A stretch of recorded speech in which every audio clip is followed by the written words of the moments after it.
Assalamualaikum warahmatullahi wabarakatuh. Rekan-rekan beriman, mari kita lanjutkan bedah buku kita, buku Obor Harapan, mengungkap 7 rahasia agar harapan tetap menyala. Pertemuan terakhir kita sudah berbicara tentang rahasia yang pertama, yaitu memahami harapan adalah obor kehidupan.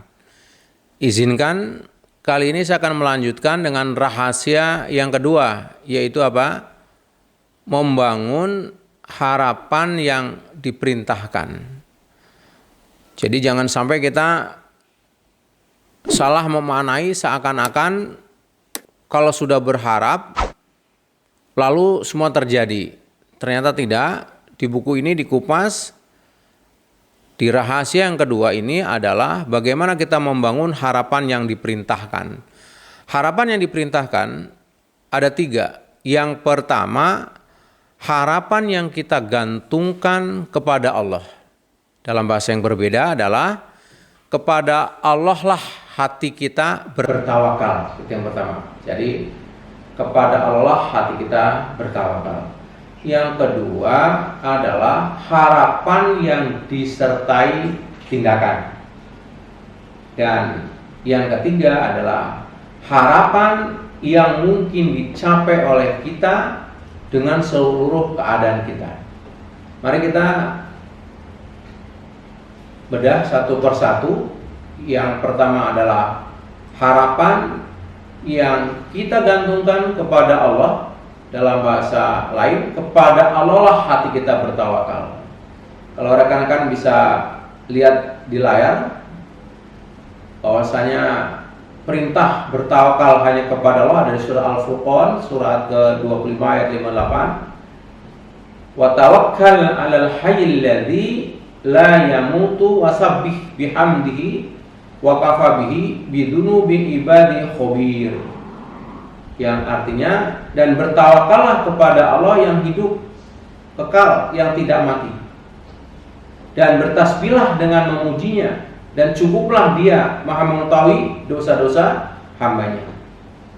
Rekan-rekan yang beriman, yang semoga senantiasa dirahmati Allah Ta'ala, kalau begitu, perintah tawakal ini, perintah bersandar hanya kepada Allah ini adalah langsung dari Allah Ta'ala. Dan tentunya Allah yang menciptakan kita, Allah yang paling tahu tentang keadaan kita, lebih tahu daripada diri kita sendiri.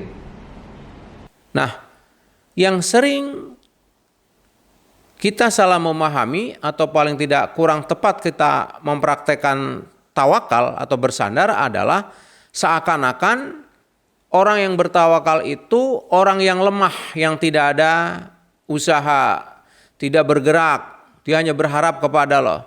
Ternyata tidak.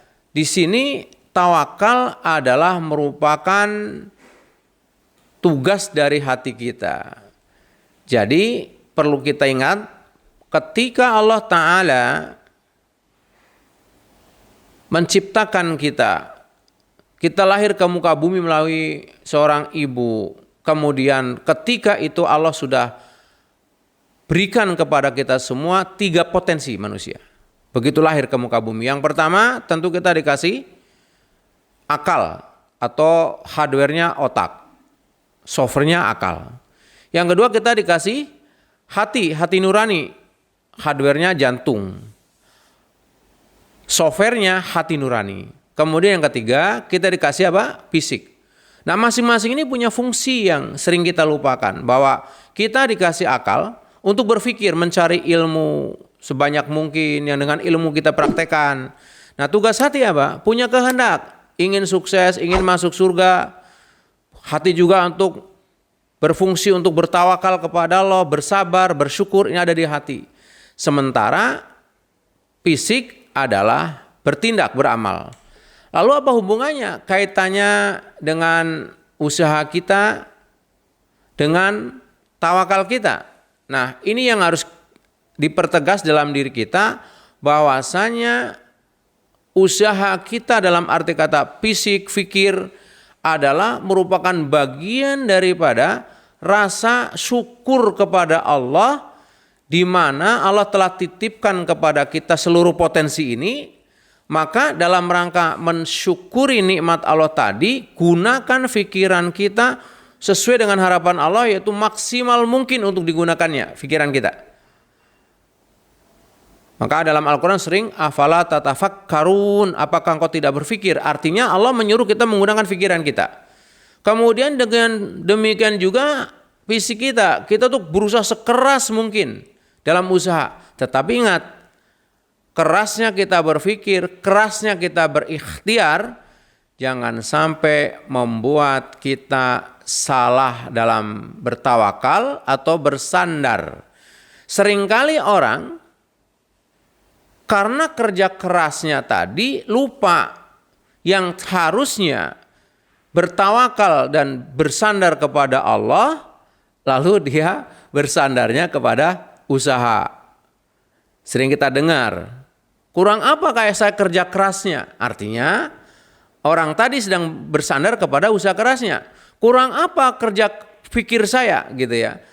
Artinya orang tadi sedang bersandar kepada pikirannya. Dan lain sebagainya. Ada yang bersandar, kurang apa saya ikhtiarnya. Sudah cari tempat yang strategis. Sudah membuat promosi dalam produk saya dan sebagainya. Lalu dia mengatakan, kenapa ini tidak berhasil? Nah, rupanya pemikiran yang seperti ini yang barangkali melalui buku yang saya tulis ini saya menyampaikan kepada rekan-rekan beriman. Coba kita geser sedikit dengan cara berbeda ketika kita memaknai antara hubungan usaha, ikhtiar dengan tawakal. Jadi kalau begitu, bismillah kita niati kerja keras kita, berpikir keras kita dalam rangka bentuk bersyukur kepada Allah Ta'ala. Karena Allah telah mengasihkan potensi kepada kita, lalu hati kita tetap bertawakal kepada Allah Subhanahu wa Ta'ala.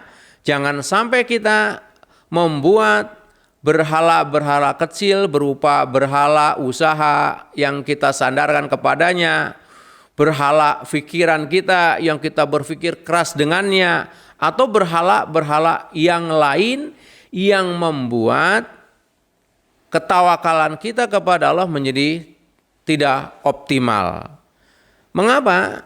Coba kita lihat, kalau benar bahwasanya orang-orang yang bersandar kepada usahanya pasti lebih sukses, kita lihat.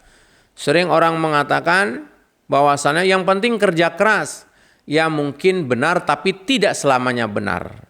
Kalau bekerja keras kemudian kita sandarannya kepada bekerja keras, maka kita lihat di lapangan, di ayat-ayat kauniyah yang bisa kita lihat, kita pandangi sekitar kita. Bukankah banyak di luaran sana orang-orang yang dengan profesi yang kerjanya sangat keras. Tapi apa yang terjadi? Apakah pasti orang-orang yang kerja keras lebih sukses daripada orang-orang yang tidak kerja keras? Jawabannya tidak pasti. Bukankah ada profesi tertentu yang berangkatnya dia sebelum subuh, pulangnya tengah malam, hasilnya biasa-biasa saja. Artinya apa?